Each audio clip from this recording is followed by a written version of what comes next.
Hi everyone, thanks for joining us today. My name is Alexandra Jackson. I'm the BFI Network Talent Executive here in the Midlands.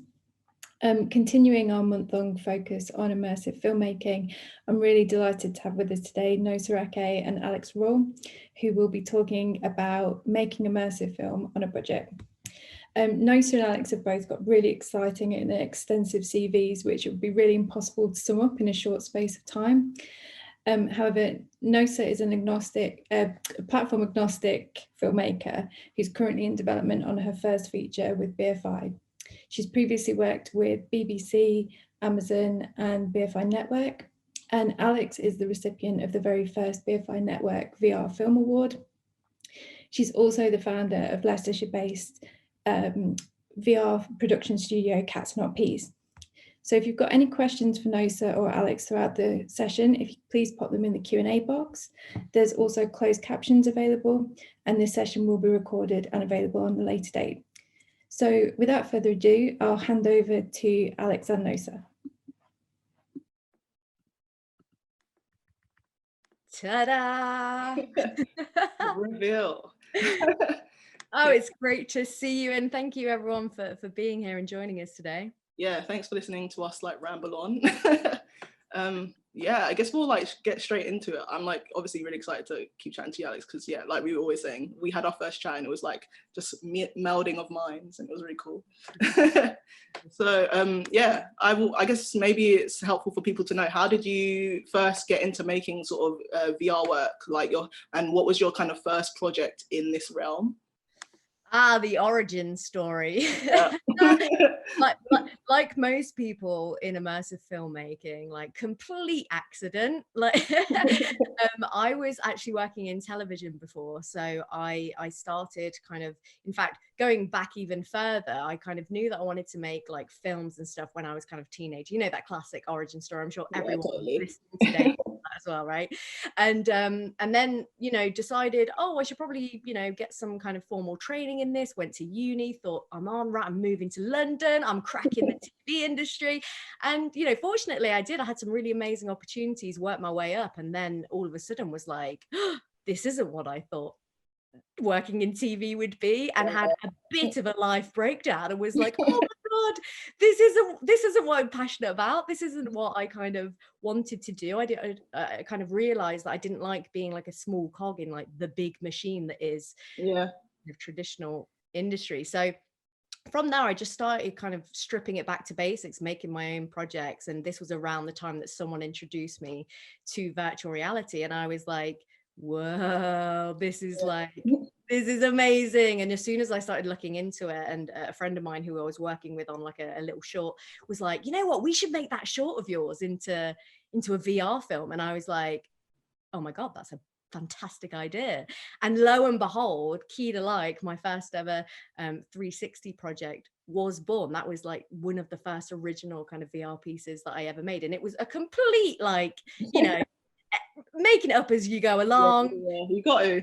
Right, it's gonna be so that's kind of my story. And ever since, like, so that was 2015, late 2015 to early 2016, and the rest is kind of history. But so like with the 360 like VR, like how did you do it? Did you like just grab like an available 360 camera that you just like, I guess, borrowed, or you know, how exactly like did you do it, if you know we didn't necessarily come to it from like funders giving us money to get all of that stuff? So yeah, like the rogue way. Yeah. It's funny because like as soon as I started looking into 360, I like I kind of bought a secondhand. At the time, it was a Samsung Gear 360. Do you remember the one that looked like those? Yeah. So it looked like an old school webcam, but also like it was an eyeball. Like, and yeah, so I had that camera and absolutely was intending to film on that until approximately, I think it was like 1 or 2 weeks before the shoot. In fact, I think it was a week, because I remember being incredibly stressed when I got this phone call from Chloe Thomas, who ended up coming on board to direct the actors on that piece. And she was like, oh yeah, you know that I said that I was in that thing with Gemma Whelan, like that, you know, years ago. I kind of sent her to the script and she'd be interested in being a part of it. And I was like, Gemma Whelan's like on Game of Thrones. I can't show up and film this thing on a frigging webcam. So actually, like, funnily enough, the only thing that I did kind of like splash my own credit card money on was renting, just like at the time it was one of those GoPro rigs that had just like the kind of the weird attachable lenses on it. But yeah, that was kind of like the origin. But how about you? How did you get started in all things immersive? Yeah, I guess I like sort of grew up watching sort of YouTube channels and like more filmmakers on YouTubers rather than like YouTubers on YouTube. And you know, it was kind of like the early stuff that Issa Rae was doing, so like Misadventures of Awkward Black Girl, and like Lena Waithe, she was doing like a bunch of different like random YouTube like web series. And it was kind of just like looking up to these people and being like, yo, they're making some good stuff on the internet without like literally any money. And like really being a fan of kind of things like Buffy and Lost, where they had all these like different elements that also lived online in relation to this TV show. And like no one was going to pay me to like write a show up front, so I was just going to be like, okay, well, let me see how I can do this on my own. And kind of taking into account the style of storytelling that I really enjoyed, I was like, well, okay, I can make a YouTube show shot on like, we shot some of it on an iPad for a like Periscope like live episode, and then shot some of it on like a DSLR, like a Sony A7S for like YouTube, and then sort of figured out how to like relate the YouTube episodes to the Periscope episodes, but also made sure that they weren't the same content, so people were getting different things in different places kind of thing.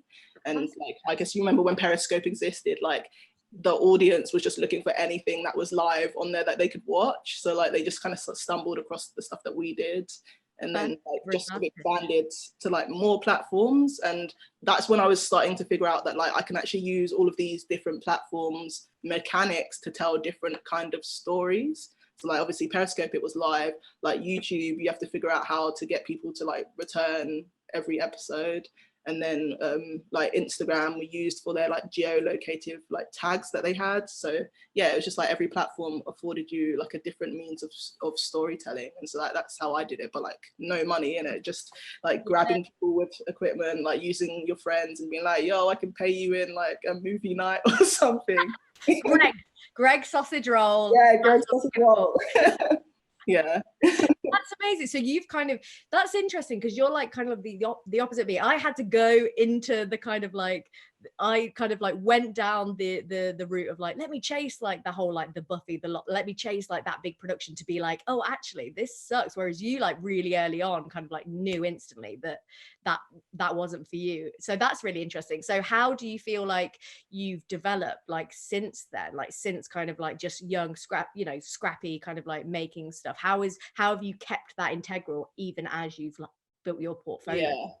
I mean, I think the scrappiness never dies, you know. I think we both understand that. But it's sort of like, you know, once you do a project and it sort of does well because nobody's really moving in the space like you're moving in the space, then, you know, other like funders and like commissioners sort of like kind of are checking for your name, because they're like, oh, I wonder what else is like going to happen from this person. And it's kind of just kind of leveraging that in a way, and sort of also going to them, so not necessarily waiting for them to come to you, but going to them and being like, hey, I'm making this, you're not making this, so like, would you want to come on board and like, you know, maybe just do something that's like maybe not been done before kind of thing. So I guess it's like half being a bit cocky, and then also, you know, just basically moving, but also not relying on them. So like making sure that whatever you're doing, you can still do with like the minimal amount of money, but like also like leaving space for what if you did have more money to do it. So it's just, I've just been moving up platforms. Like, you know, the next step is like, you know, last year I worked on an Amazon Alexa drama with the BBC, which is like, I don't think I necessarily would have been able to do that in a short amount of time, because it needs like developers and coders and stuff like that to put it on the platform. But I could have written the story by myself and made like a really kind of janky version in like an app on the App Store, and it wouldn't have been the same, but it still would have been like the same storytelling mechanic. So, you know.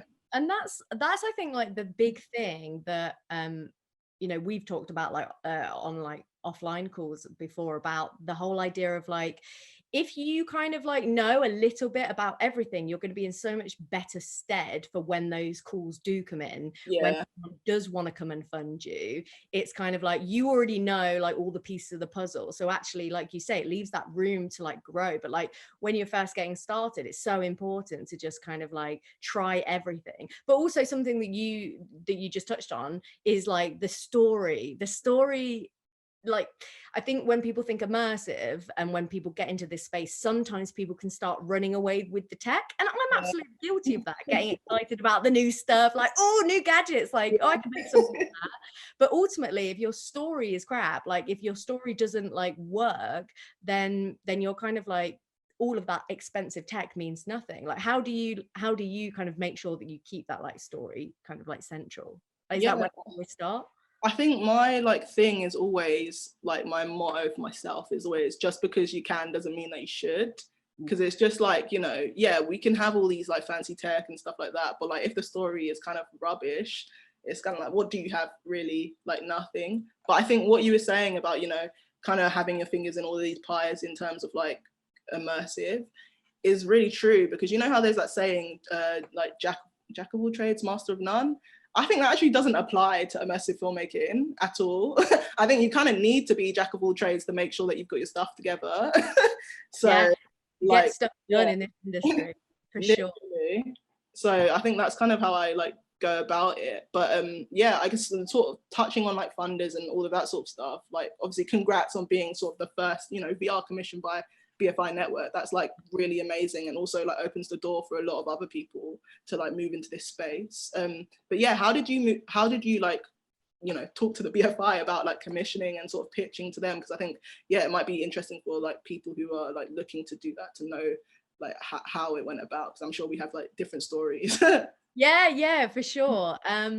That firstly, thank you very much. Like it's really exciting, because like you were saying, this could potentially mean more commissions, and it means that if they're willing to take a chance on it once, chances are, as long as I don't mess it up, which I'm sure I won't, then yeah, like, you know, this is potentially going to be a new avenue for filmmakers to go down. I think when it came to this particular project, so the BFI Network, kind of, they approached me about potentially exploring this after I'd already done some work with the BFI in the realm of VR distribution. So, you know, I guess like I'm like a producer director, so I kind of like, I do like the money, and I like the money talking and the business side of things. I can't deal with the money, man. I'm just like, I don't even know what's happening.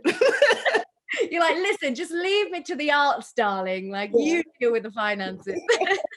Whereas I'm like, because I run a business as well, like I kind of like, I'm quite business minded. So although I'm creative, I kind of come to it with that distribution. How are we going to distribute this? How are we going to make it even break even? Like, how are we going to make it, you know, worth showcasing in like VR cinemas? And not that you have to always approach a project like that, but for me, that's how I kind of, you know, became familiar with the BFI Network. And so when they were thinking about funding a VR piece, they kind of approached and said, are you working on anything? And I was like, aha, I do. I am actually. I've got a script in development right now. Would you want to have a look at it? And when they kind of saw it, they were like, we definitely think you should put in an application. And so I applied for the funding, and then obviously, lo and behold, got it, which is really exciting. But it was kind of, I guess, because I already had a good understanding of like that landscape and was already a little bit known for having some projects. I think, you know, a message, not to say that it's all about nepotism, but a message for you guys watching is that definitely be making stuff. Like, don't sit around and wait for the money to come to you. Like, be making stuff, and then you'll find that actually the money comes a bit easier that way. But what about you? What's your experience? Because obviously you've also got the first ever AR feature like kind of being funded by the BFI, right? So congratulations. Oh, thanks, man. Yeah, like I think exactly what you're saying in terms of like the message of like always be making stuff, because it's the same way as like the BFI, like Mary Burke, the like OG day one like supporter for me for sure, like came to me and was like, hey, you like looking to make like, you know, a sort of interactive thing, and or feature like something like that. And I hadn't actually even considered the BFI, because I was just like, they ain't gonna fund what I'm gonna I want to make. Like, there's no way. So like I was like surprised when they asked, but like then was kind of like, oh, I'm thinking about this like sort of AR feature that's set in the world of streetwear and sort of this sort of stuff. So yeah, that's kind of how it came about. But I think also, to go back to like always be making stuff, I think because this world is such like a nascent thing at the moment, you know, people or commissioners / funders, like they want to see that you've maybe got some sort of, you know, some work behind you, even if it's like small things, so they know that you know the world that you're talking about. And so then they'll be like, okay, I can trust you with like the money that I'm gonna give you, because you've already sort of been doing these like small things on your own. You've got that proven track record. Yeah, exactly. But yeah. Coming back to something you said earlier, because obviously I made a joke about like, you know, being a money person, like, but you say that you're like very openly not, you are more like a kind of classic director where you're a writer director and you kind of let like maybe agents and producers deal with that. So how do you find that, and how does that work when you're working on a project by yourself? Yeah, so I think it's kind of like, I really love building that like relationship with producers. And like, I guess the early sort of work, I'd had to be my own producer, but because I wasn't really dealing with any money, unless it was my own, it was fine. But like, this payment. yeah, I'm like, oh, it's cool. It's like, I'm at my bank account, so whatever. But like, yeah, with my AR feature, like actually Mary introduced me to Nell Whitley, who's yeah, she's producing my feature, and it was kind of all about the vibe that like obviously you chat and you kind of figure out whether or not you have like same like values and stuff like that, and like if you can work together, and like the vibe was just there. And it was just kind of like, okay, well, you know, I definitely can trust you to like make those like money decisions and stuff like that, but she'll also very much keep me like in the loop if I ask. And like I think she's just very much like good at knowing that side of things, but she's also very creative as well. And I think I couldn't just have a producer that's only business minded. Like I think I need them to understand the creative side as well. And she also, you know, is like one of the founders of Marshmallow Laser Feast, the VR, you know, studio. So she knows exactly what she's talking about in this space. So. Yes, super established like name, like definitely. And that's interesting, because I feel like one thing is worth noting, if you're new to the immersive industry, if you're watching this and you know it's quite new to you, is the industry is like so open, because it's such a new industry. Everyone is like super friendly. You can reach out to anyone basically on Twitter and like Instagram, and people will answer your questions. And so much of this industry is built on network and the kind of pulling in those favors to make things, you know, like so many of my things that I've done in the last kind of like 4 years have been, yeah, like of course some of them have been really well paid and some of them haven't been paid at all, but pulling on that network and being around those like-minded people that just want to create and just want to explore. And the thing is, this industry, even though it's been around, you know, for a few years now, it's still so new. Like cinema is like hundreds of years old. It's way more of like a kind of, you know, gatekeepers, whereas this industry is like wild, wild west. Like no one really knows what they're doing. So just rock on up. Yeah, honestly, it's true. And yeah, I think like going off of that sort of stuff, how do you, especially since you're like definitely more business minded, how do you convince like funders and commissioners of like a sort of return on investment, or like if there might not be one, like how have you found it? Because like especially with my feature, like I was kind of like, I don't really know what that is looking like, and they were just like, it's fine because we want to like just be in this space to innovate. So like I'm wondering what your experience was. Yeah, I think that's a really good question. I think it is possible to make, you know, for funders to make profit on this kind of stuff, but it takes a lot to make it profitable. So people that are exploring in this space who are willing to take a chance on it, like commissioners and people, are more like looking at it in terms of like, again, those early days of cinema. If you could like see the potential in that, to know that that was going to be a multi-billion trillion dollar industry in the future, wouldn't you want to have been the person that took a risk on like moving into that? And you know, you look at the might of like Facebook and Google kind of like backing, you know, Facebook especially, like really throwing billions of dollars at VR and AR. It's not hard to see that actually in 5-10 years time, this is going to be like commonplace. And so actually for me it's a little bit of kind of like playing to the ego of like, come on, don't you want to be a part of this? Like, I want to be one of the first. Exactly. But then also, you know, so I was curating and facilitating a pop-up VR cinema for the BFI network in Leicester a year or so ago now. And what we worked out from that is, you know, yeah, of course, independent venues, especially if they have to splash out for the hardware, it's going to be hard in the short term to make a profit.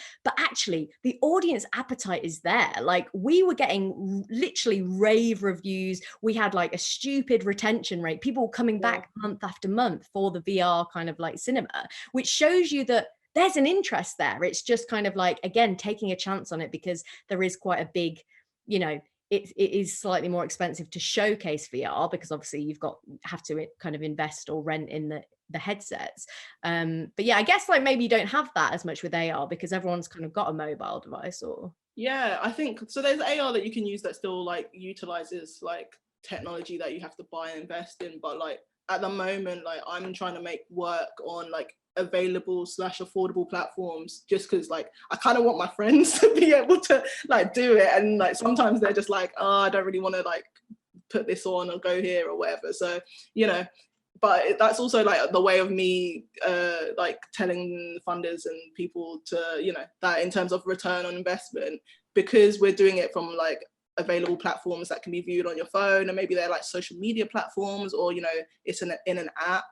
If you get, you know, brands to like, you know, come in on it, like it can pay for itself in that way. And then also, you know, with, well, I guess you can kind of monetize Instagram, but like definitely with YouTube, you can monetize that. So it's kind of like, well, if people are viewing it, then you're also monetizing the content that you're making. So you get money. Yeah. And especially when you're like keeping it scrappy and keeping it small budget anyway, because even like the likes of us who are funded, it's not like mass amounts of money. Like the BFI aren't just like chucking like, you know, it's stupid about, because of course it's public funding. They want to, you know, it's not like you can just access the likes of 300 million or whatever that Disney throw at a feature film. But the thing is, when you have proven yourself as kind of like an independent filmmaker that can make stuff on small budgets, that money stretches a long way, actually. So it theoretically shouldn't be as much of a risk for people to kind of like, you know, make a return, because actually you're starting with quite a small pot to begin with. And like you say, that is when you're going onto those readily accessible platforms, all of a sudden you're then building brand equity, and then you're building like an IP that essentially you could use in multiple ways going forward, right?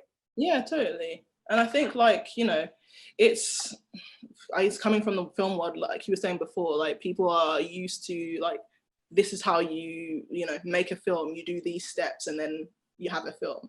Whereas like with this, it's not really like that, because everyone's sort of making up as they go along. Like I guarantee if we ask, you know, more people who make this sort of work, everyone's going to have a different like working style. So it's kind of like, you know, we are okay with like not being in control of how the audience receives it, and like, you know, all these different things. Whereas, you know, on the more traditional film side, like, you know, I guess the commissions sort of want to be more in control of, no, this is how it's going to be like put out there. And I think, you know, it's kind of like we have to just be okay with where it's with where it's at and where it's going. And but also understanding, oh sorry, like, but I remember you saying to me on one of our earlier calls about this idea of like, you know, not only being okay with the audience taking like a life of its own with the piece, but wanting that, because that's what we grew up with. That's what we love, that, right? The fandoms that come out of some of these more like user generated content. You know, even now with Twitter, I'm like, how would we survive if people didn't do that on Twitter? Yeah, exactly. Imagine if it was just all just like curated, kind of like, you know, from the actual, you know, television source or something. That's what we used to have to deal with. It was like there was no room for like fandom to kind of like explode an IP, whereas now like that's the world we live in, where people can take it and run with it. Exactly. And I think oh, am I losing my train of thought? But whilst you remember the train of thought, like we're going to be doing, we're going to be answering Q&A, so feel free to ask a question in the Q&A box. But before we jump into that, Nosa, what would be like, you know, if someone was a traditional filmmaker looking to get into immersive, what would be, you know, what would your words of wisdom be to them? Yeah, I think I'd just say, like, don't go for like the top of like this, you know, sort of area, because I think, you know, you just start at the bottom with what you have around you, and just, you know, come up with a story that fits into the platform that you're going to be using, and just cycle through all of the different like available sources that we have, you know. So I started off with social media because that was just immediately what I had access to and what my friends were on, and then your audience has an audience, so that's your distribution right there. So I'd just say, you know, just pick a platform and write for it. Even if it's like not perfect, just give it a go. I always, oh, that's my train of thought. I was gonna say, you know, about like this, it leads into it, but I was gonna say with Twitter, you know how, you know, I guess it was a couple of years back now when they had that story about, you know, a sort of a girl in Florida, and she kind of, along her journey, met some other people, and it turned into this like big, you know, event. And now it's a film with A24 called Zola, but like that started off on Twitter. So it's just like, wow, that return on investment really worked out, because it was just a story that someone was telling, and then, you know, people saw it and was like, okay, well, they used the platform in a really interesting way that no one's done it before, let's make it into a film. So it's kind of just like, yeah, start with your available platforms, write a story and see what pops. Totally. And like transferring that over to more of the VR side of things, doesn't have to be, you know, a multi-user room scale like mass VR piece to start with. It can be just like, you know, as simple as a 360 video, have access to a 360 camera, or even like just to kind of I remember when I first started in 360, and I used to think about directing a 360 piece in terms of like, you know, like the iconic like long one shots that directors do in films, like, you know, was it 1917? The whole film was that, right? Recently. Funnily enough, actually, segue, my mum watched that film and she came out and she said it was good, but do you know what, Alex? I think it would have been better in VR. And I was like, there you go. If my mum's saying that, then, you know, there's hope for this industry.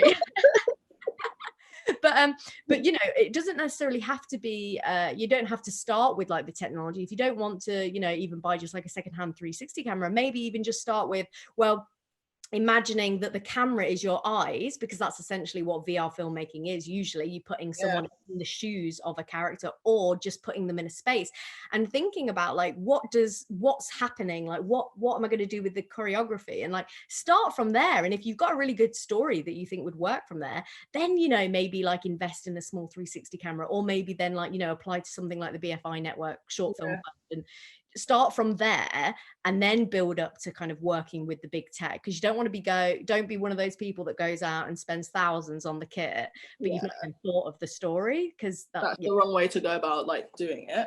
But I guess, yeah, some of the stuff like we're going to ask each other is in the question. So I'll go to, I don't know if I'm supposed to click answer live, but I'll say from Nina White, do you find there are still myths surrounding VR/immersive that hold filmmakers back from giving it a go? I guess leading into what you were just talking about. Oh, that's a good one. Well, I think in terms of like the myths, I guess the myth is that you have to be like a coder or a gamer, because I guess like that's what most people see as like the mainstream kind of use case of VR at the moment, is VR gaming. So I think people have this misconception that they need to be like a Unity coder before they, you know, can jump in. So I would say in terms of that is a myth, but and I hope that more and more people are seeing that that isn't the case, and actually you can jump in this from a filmmaking background. But at the same time, I don't know. What do you think of that? I know that you're not as in the VR world, but it's an interesting question. Like, I guess myths around making the work. So I think the myth is that if you don't have any money, you can't do it. I think that was the myth that I had to like sort of, you know, get over to even get in this world, because it's kind of like, you know, that's why I'm always talking about available platforms and blah, blah, blah. Gone on about it a lot. Yeah, I'm kind of just like, my thing is always just like, you know, there's always a barrier to entry because people always like, oh, you know, I have to be with a broadcaster, I have to get gatekeepers to fund me. Or it's just like, we don't. We don't need any of it. There's like so much technology out there that you'll find a way. It's sort of like, you know, with guerrilla filmmaking, it's also like you'll find a way to make a film if you really want to do that, you know? 100%. Like if someone said to me recently, like it was more in a business context than in a filmmaking context, but it still applies. He said something like, if you aren't willing to do this for free for the next 3 years, then it's probably not an idea that you're in love with. Right? Yeah, you got to be broke before you can make it. 100%, because otherwise if you're sitting around waiting for the money, then it's probably not the idea. You know, find that idea that you're really passionate about. We keep coming back to this idea of, you know, starting with the story, but it is so important because as well you'll find a way of like, yeah, okay, in my head, bad news, the piece that I'm doing for the BFI network is this like really elaborate kind of like dystopian sci-fi, but let me scale that back. What does that look like on, you know, a short film fund budget? Like, and start from there and then expand. And like you were saying, the thing is, we have the power now. That's the joke. That's the thing that none of the gatekeepers want 100%. You to realize, right? Yeah, and like we also have the power to reach an audience as well. So it's kind of like, yeah, you can do it. Myths, you know, myth busted. Boom! Yeah. Mythbusters with Nick and Alex. So let me know. The next one's VR. We'll come back to that one because we just did a VR one. So David, we'll come back to yours. But let's go for, is there a different approach to developing stories in immersive platforms, and is there a set of rules you follow? So over to you, Nosa, on that one. Yeah, I think like in terms of writing scripts and stuff like that, because I guess that's sort of where I will go to with it. I think I found what's really helpful for me in all of the stories I'm trying to tell on these platforms is having a structure. So like I adhere just in my writing style to sort of the Shakespeare's like 5-act structure, because I actually think it works quite well for different platforms, especially if your stories are split over different platforms. So I think it like really works, and I think it works well for like, you know, retention rates in terms of your audience. Because like essentially you're sort of ending on a cliffhanger, but like not an EastEnders style cliffhanger. You're just kind of like, you know, it's just, you know, a building block for your story. So I think that's like that's my process. And then I guess we'll get back to script editors after, you know, Alex, you'll have a chance to like answer. But I guess we're working with the same script editor, so I think we can also bring that into it. But yeah, how do you find it? Well, yeah, it's funny like that you bring Jess up, because Jess Jones, our wonderful script editor, like she kind of, I didn't have any formal kind of like training in writing like before I did like Kid Like or anything, any of my original drama projects. I had no kind of formal training there, because when I worked in TV, I didn't say this before, but I worked in factual like documentary, so it was totally new to me. And when I started working with Jess, she said, you know, she knew nothing about VR. She'd never even like put on a VR headset before, and yet she said to me like, I know what will work for this platform, and this is how we do it. What is the emotional journey that you want your audience to go on? And also what journey do you want, you know, your character to go on? And is that the same journey, or is that a different journey? Yeah. And start with that. And especially when we're doing kind of like quite a short form thing, you know, plot the points of that emotional journey? Like, where do we start and where do we want to end? And do it for the character and the audience. That might be the same, it might be different. And that was just like one of these moments where I was like, what is this magic? Like, it totally changed the way that I looked at like everything now that I develop. I'm like, yeah, because at its heart, we're all human, and we all love a journey. Like, there's a reason the hero's journey is like such a prolific storytelling tool, right? So so that's how I kind of like go about it now, is thinking first and foremost, what do I want my audience to feel when they go in and go out of this experience? And then work backwards to the technology and be like, well, okay, I want to do this as a 360 piece, an interactive 360 piece. So where feels right to have those interactive points? Where do I want to give the audience agency versus where do I want to just take them along on the journey?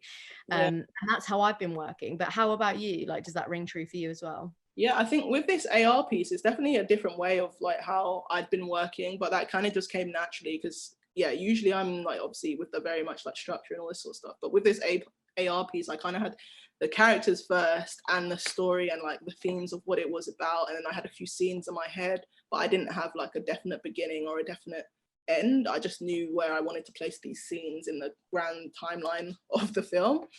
So that's like obviously really helpful, where Jess kind of came into it as a script editor, and like she definitely really knew like a lot just in terms of like storytelling, because before you even think about the technology, it is about the storytelling.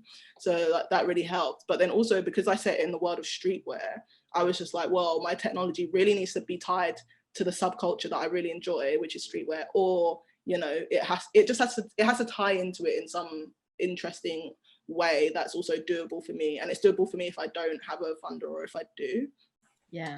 So yeah, it was kind of just thinking about, okay, well, immersive wise, what makes sense for like streetwear? And then it was just kind of like, okay, I can tell the story like that. Okay, how do I get the story into this element? you know? Yeah. And so it was kind of just thinking about that, but it's always tying your story or your themes back to the technology that you're using, because if you don't do that, why are you using the technology at all? So true, so true. That's amazing. Next should we answer David? Hi, by the way, David. I recognize that name. What type of VR content do you think will be popular in the future? Oh, that's a good one. And like that ties in nicely to like what is the future of all of this? Let me just get my crystal. I don't know. yeah, I don't know. Next question. So I personally think that AR will probably be the next big thing in terms of like, I think it will become more popular before VR does, purely because of an accessibility thing. It's just way more accessible. It will be there's more utility for it, like, which means the entertainment will kind of like come as part of that. Like I just think that's going to be phenomenal. But in terms of VR content, what the future of that looks like, I always think that it's quite a nerdy reference, but I always think of like Dungeons and Dragons, right? And that idea of like, the equivalent of like, it's a story that it's pre-planned kind of, but what you're doing kind of changes the outcome constantly, right? And I think that's the future of VR. And I think there will be room for like lots of different things, but I think the beauty of VR is that you can kind of like step into the story. And so it makes total sense that in the future you'll like rock up with a load of mates and you'll become part of that episode of Lost. You'll become part of like, the Ocean's 8 like movie, whatever it might be. Like, I think for me anyway, that's what I think is the future. But what do you think, Nosa? Yeah, no, I would like 100% agree with that. And I think, I don't know, it's always really hard for me to think about, because it's just like, I don't know what's going to exist. I'm just going to play around with it when it's here. So it's always really hard for me to like figure that stuff out. Yeah, I don't know if I can add any more to that, to what you were saying, to be honest. You know what though, that's such a great answer, because I think, to be fair, I probably spend a bit too much of my time overthinking what the future of it is, rather than just concentrating on right now, like what can we do with it right now, what stories do I want to tell right now, and just know that actually you're building the skills to use in future iterations of the tech, right? But I also think, like, we're not saying by any means that we're the first pioneers of VR and AR or anything like that. It's just, I think there's been a certain kind of interactive storytelling that's been around for a while, and I think it's been explored loads. Like, obviously with, Bandersnatch, Black Mirror, like they're not the first to do like interactive, narrative branches, although it was like really one of the first to bring it into the full mainstream eyes.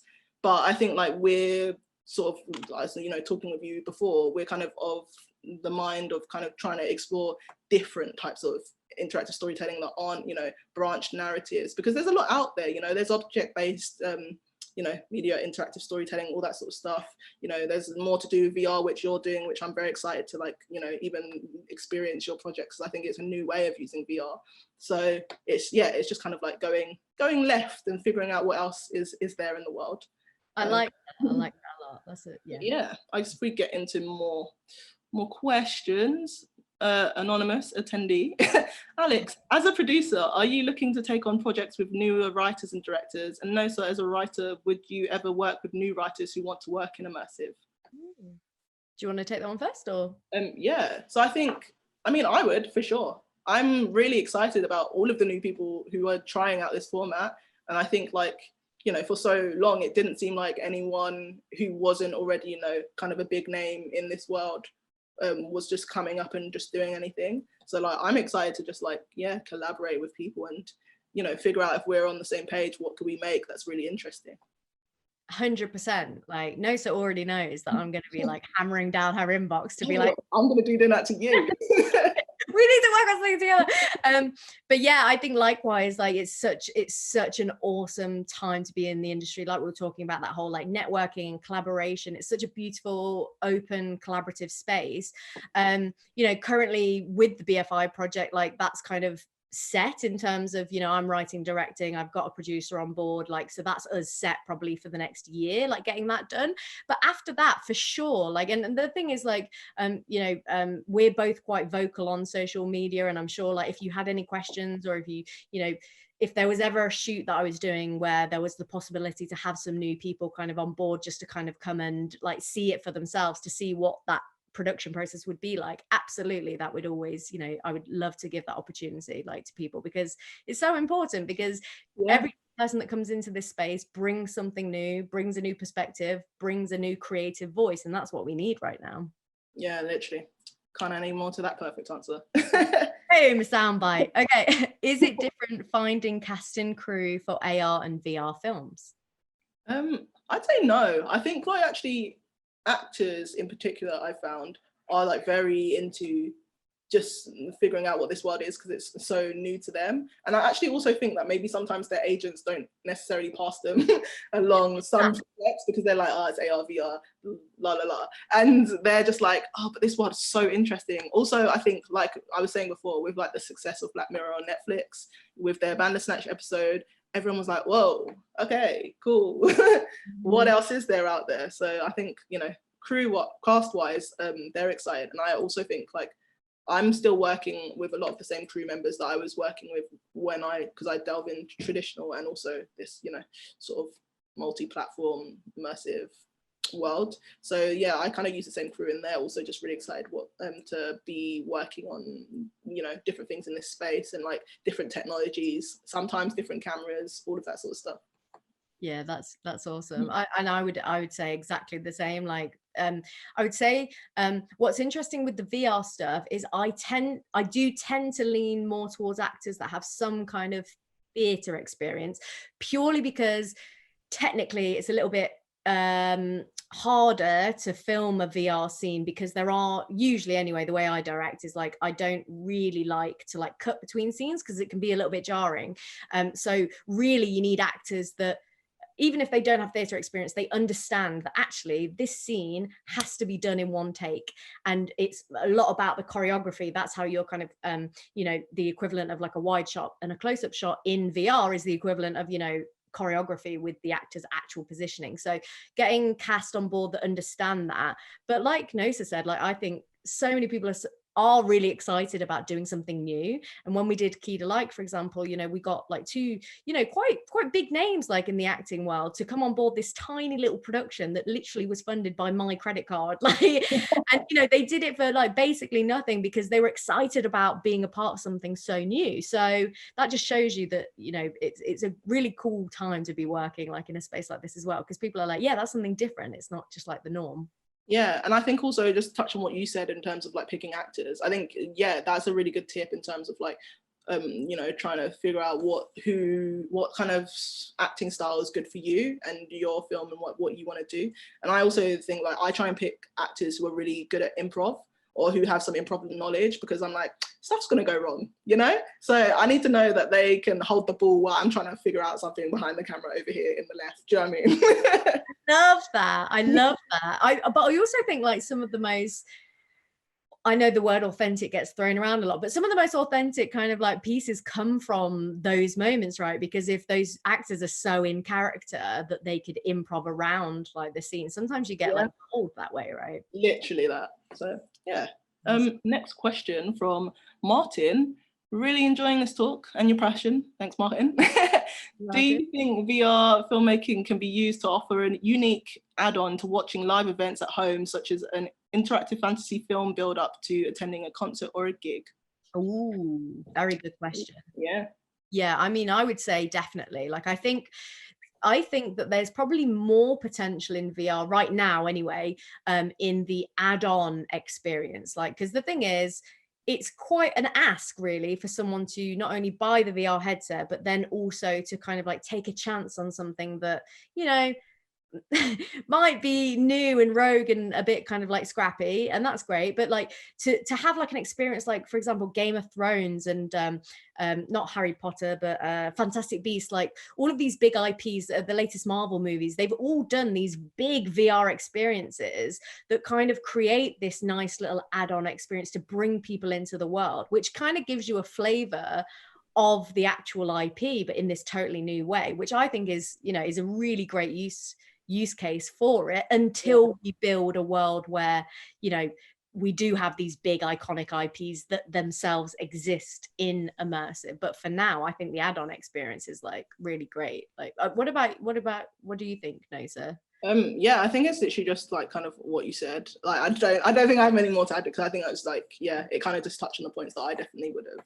So yeah, but it's interesting, like, with the whole like again, like bringing it back to the AR thing though, because it's like, I feel like AR is going through like a moment right now. Like the Instagram filter crowd is like, and TikTok, it's really making AR its own thing as well, right? Like that's pretty exciting. Yeah, and I think like, I guess lenses and stuff like that are definitely like, yeah, a good add-on for the moment.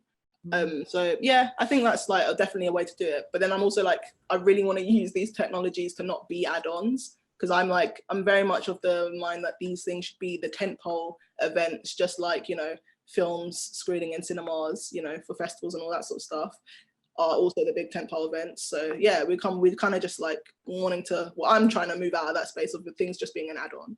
I like that. And actually, just quick, like hilarious, well, I thought it was hilarious anecdote. I was once in a pitch event where someone was pitching a VR piece, and they were talking about like the way they would drive an audience to the VR piece was by getting a Netflix series commissioned to then drive an audience to. And I thought, do you know what? Fair play for having the kind of like, you know, the oomph to like go in there, be like, yeah, the VR is like what is that? But you know, I'll just have this side Netflix series. I was like, respect. That's quite good, actually. Oh, right. Rupert, how do you test to make sure something's working throughout the process? Testing and reviewing is so important in other types of production, but interactive stories are often hard to play test with an audience until the end. Great question. Yeah, it's a really good question. Yeah, Alex, do you wanna jump in first? Yeah, so it's interesting because I was literally having this conversation with someone the other day about the fact that jumping into immersive is a lot more like the kind of, although the filmmaking principles are still there, it definitely still has the kind of game mechanic of like, you know, build a little prototype, then test with your audience, then iterate, then build and then test and then iterate. And it's a lot more of a kind of a circular process than the traditional filmmaking route, which I think, generally speaking, the filmmaking route is, this is my vision, this is my story, you get it how I want it. Yeah.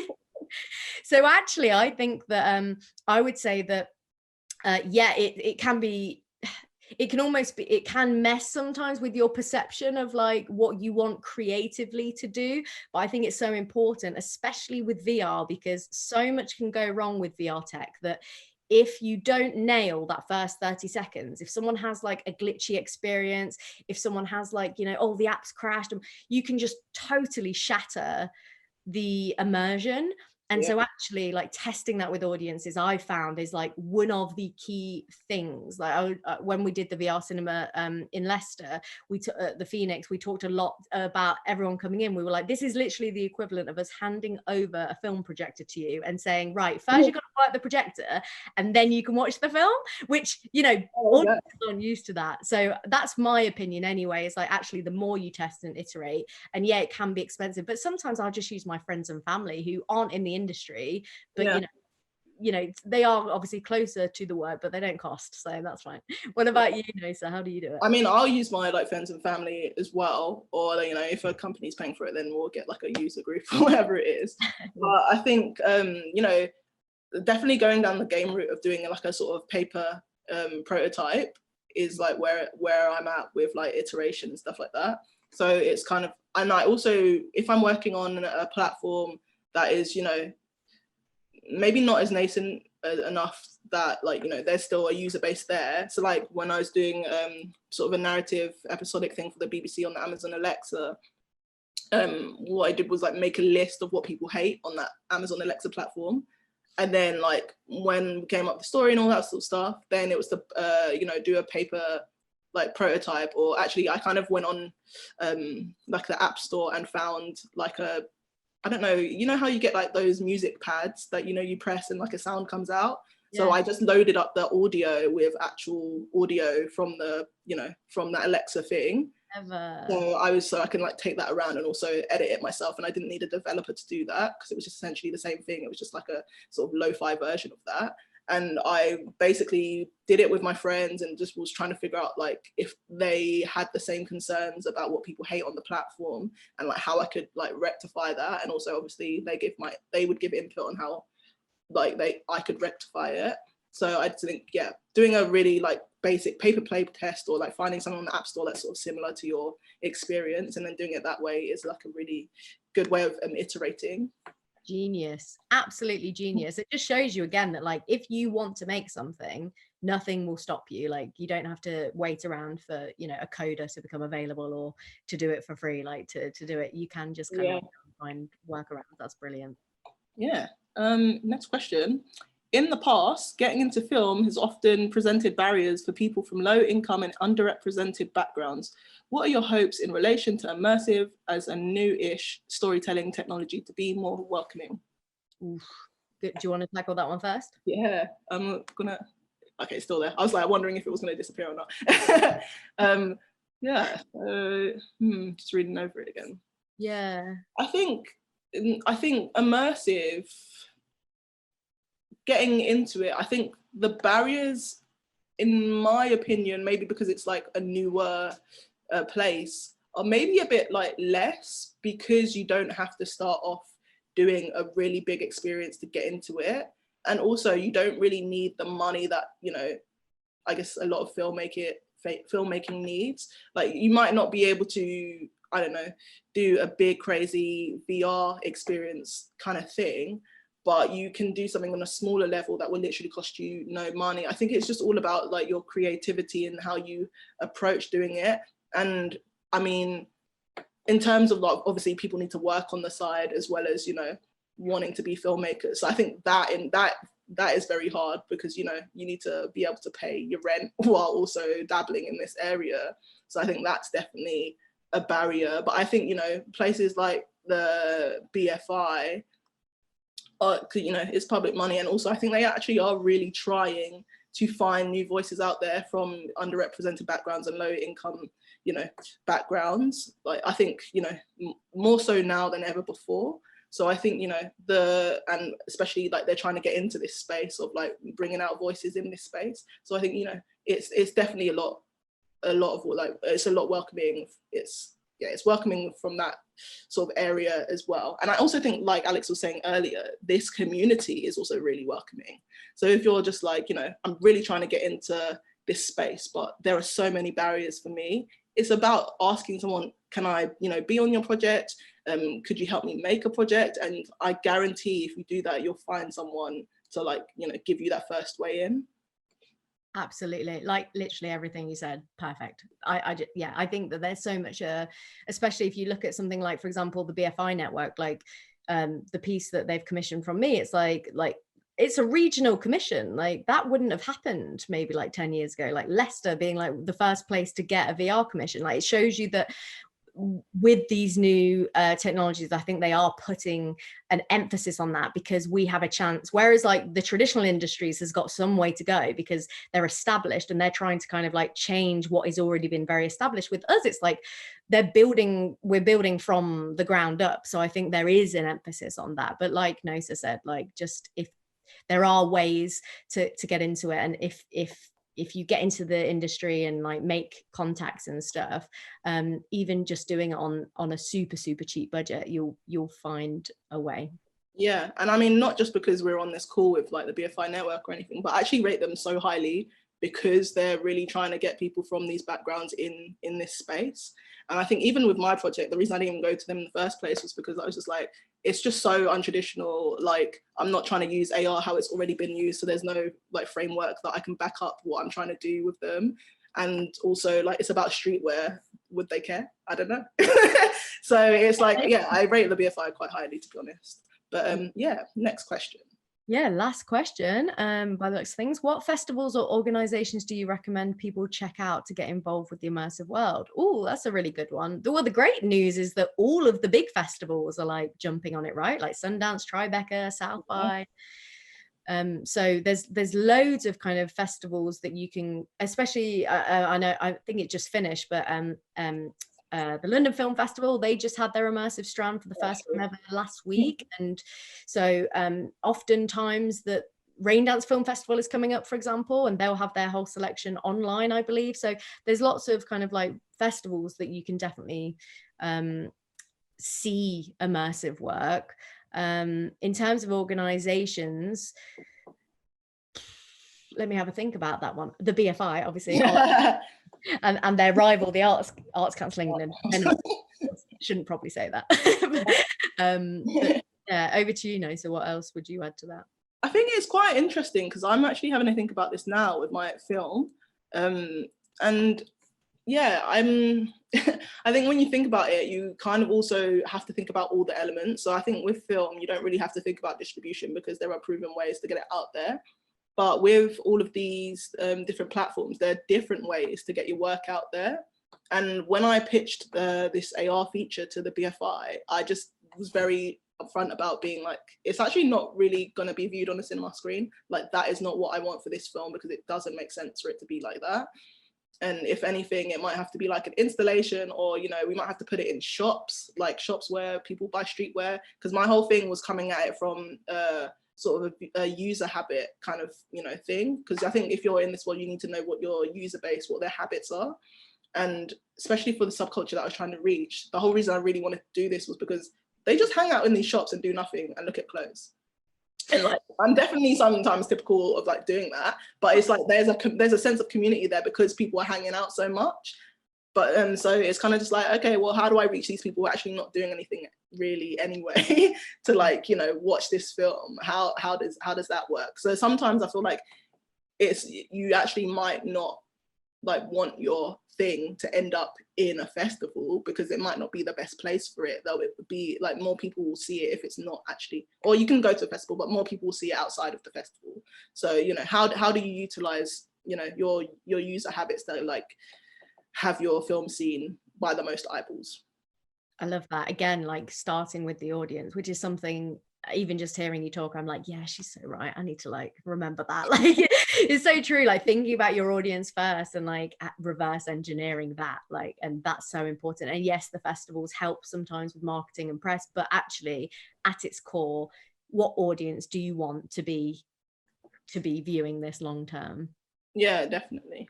I guess we don't have any more questions at the moment, but I've got a question for you, which I think, I don't know who's on the call listening, but I think it might be quite interesting to like hear our take on maybe agents and things like that, and you know how that like sort of works for you. Because I definitely, a lot of questions, like one of the number one questions I always get is like, how did you find an agent with the work that you're doing? Like, how do they work for you? All of that sort of stuff. So I think we've obviously got different takes on that. So yeah, it's a good one. That's a really good one.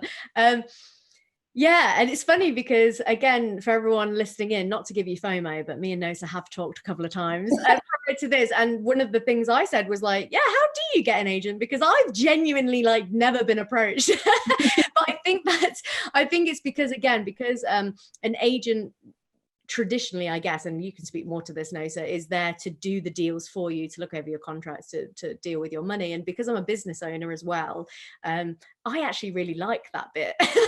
I like negotiating and things. some people just don't want to do that, so that's fine. But for me personally, it's never really stopped me from getting opportunities, which is important for you to know out there. If you don't need an agent for stuff to happen, of course you will get to a stage like Nosa where you're working with these huge companies like Amazon and BBC and things like that, where you probably might need an agent for them to work with you, but to begin with you definitely don't. But yeah, Nosa, more from you on that, because you are, yeah, yeah, I know. I think like what you're saying is completely right, because like I resisted it for like a long time, because it's, and I think obviously you're more like business minded than I am for sure, so it like doesn't make sense to always just go that route, because it's like they kind of take some of your coin, so you know you might want to keep it. Like, for me, it was getting to a point where I was just like, oh my gosh, I don't know how to like figure out my contracts, so it's like the best, so it works for me the best, not for the company only. And so I was talking to a few agents who had approached me about like that sort of stuff, and it was kind of just like figuring out again with the vibe, like do we vibe on a level where I just want to actually, you know, go out and eat with them and chill with them, you know, and it doesn't necessarily have to be all business talk, like are they just a vibe? I love that. The way Nosa put it to me when we last chatted about this was, do I want to have nachos with them? That's what it comes down to. Yeah, it does. I think that's so important. Like, you have to like the people that you're in business with and that you're working with. And like, I really want, like, or if they're not already, I really want the people that I'm working with to like be friends, be my friend, because I'm a fan of them, and you know, it just has to be a nice working environment. So I think that's a big thing. But I also think with oh, sorry, you're gonna say? No, I was just gonna agree. Yeah. Yeah, but I think it's a big thing to like know that like agents don't necessarily hand you all of the work. Like I still have to like, you know, keep my hustle on to like get the like work coming through. I don't necessarily just rely on them to bring things in, but they are helpful in terms of like contracts and also opening doors where I'm just like, oh, I want to talk to this company, can I, you know, get in there, and then they'll set up something. So I think it's just weighing the pros and cons of like why you want one / need one. Yeah, and also don't be that person that's like been filmmaking for 2 seconds and is like going out there hounding every agent, because realistically what you should be doing first is making your work and get to the point where you actually need an agent and you're like, oh, actually that would be really handy. And that's probably the right time for you to have an agent, is when you actually feel like you kind of like, actually I can't do this alone anymore, I do need that support in that area. And also maybe, you know, I need to focus on XYZ and I need someone else to take that off my hands. I understand it though, like, because I've definitely been that person before. Like when I first kind of got into the TV industry, I definitely was one of those people that was kind of like, you know, just, you know, when we were pitching commissioners, like I just wanted to be that person, just run straight in the door without realizing that actually I need to kind of, you know, prove it a little bit. Like I know I can do it, but they don't know I can do it yet. So let me prove that I can do it on a small amount of money, like, and then kind of like go in there and start the conversation from there. Yeah, definitely. So I think it really works out like that. And I guess another question I had for you / like also like obviously congrats on being on the like drum list of, you know, because I think that's like obviously a really big organization, and you know, just, you know, pioneers basically are on that list, so it's kind of really amazing that you're on it too. But yeah, I want to know how it helps you as a sort of non-traditional filmmaker, because you know there are a lot of schemes out there that are like you know, maybe more traditional filmmakers are on those lists. But obviously now, you being on one and being on stuff before, how does it help you as a like non-traditional filmmaker? Oh, that's a really, really good question. And I'm going to throw it right back at you. So to be very, very, very honest, very candid, being very well aware that this webinar is being recorded and going to be distributed widely, I would never be on those lists if I wasn't an immersive filmmaker, because this is such a new world. So actually, you can make pretty much anything and it will get some kind of leverage in this world much easier than, you know, for every one immersive film being made, there's probably like 10,000 traditional films being made, right? And so actually, like, it's not as hard to stand out. Like I remember when I quit TV and came into immersive, the amount that I kind of jumped in my career in those 3 years that I was in it was like probably the equivalent like 20 years in like my traditional career, right? Because I was doing something new and innovative, and I was just actually genuinely just passionate about it. Yeah. But in terms of how the list helps me, kind of, I guess the number one thing is the network again, because when you're on a list like that, you are amongst peers that are also of, you know, the kind of similar ilk, being featured by a brand like the Drum. And so you get intros. It can be very handy. You're only ever really one step away from knowing someone in the advertising or the film world. And realistically for me, it was about, that particular list was the Women in Digital list. So that was all about, for me, finding, because I work alone a lot of the time, finding other women, not necessarily in immersive, but finding women in the same space as me who could kind of like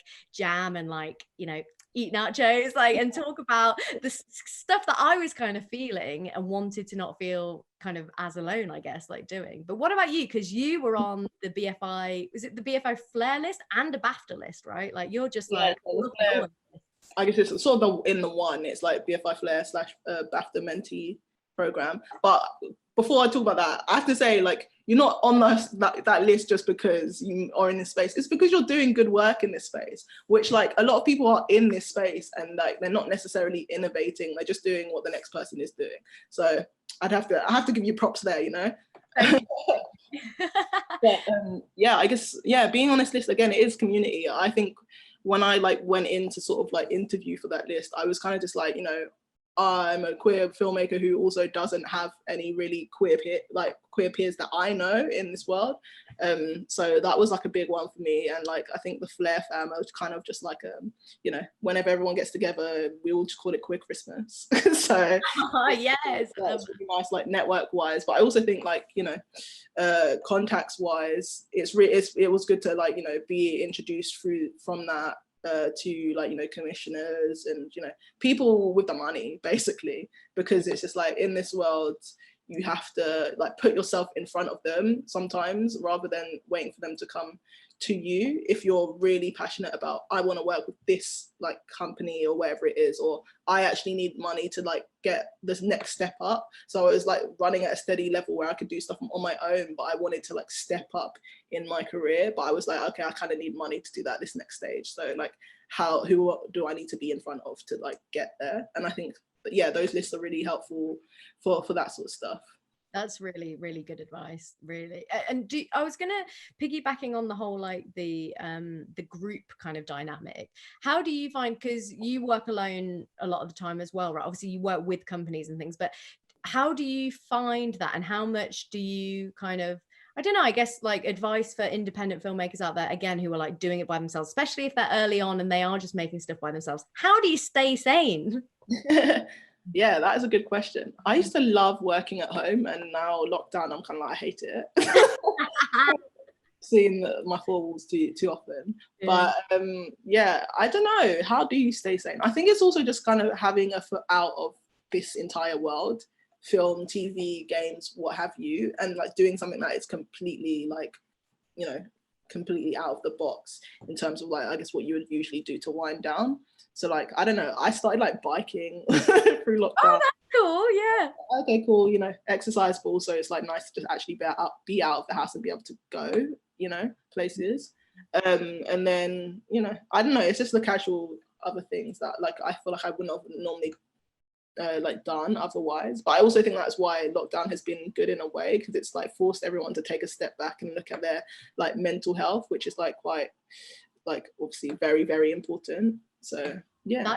And you know what, that is like the perfect advice. And I feel like everyone listening has just gone, yeah, that's so true. Because I think sometimes when your whole identity is wrapped up in being a filmmaker, creating, storytelling, you know, and it's like, can sometimes be that actually it's taking a step away and recharging when you are taking a step away can actually impact your filmmaking. Yeah. And for a long time, I was really obsessed with like kind of, you know, hustle, like grind, like make these things. And actually it wasn't until I was like really burned out and took a step away that I like started to get really into kind of like the woo like philosophy, like self-development world, but then like some of that stuff, like some of the principles and some of the revelations I was having about, like, you know, these big philosophies that the Stoics were talking about like centuries ago, and how they kind of translate to now, like that now impacts my work. And actually I feel like I'm a stronger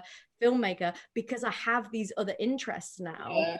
And that kind of influences the story. Because the thing is, when you're a filmmaker that just loves filmmaking, sometimes your films can be like less substance, right? Because you've not got much going on. Whereas like if you've got these other kind of things going on like in your life, and passions and interests, they become the basis of your films, and it makes it so much more meaty.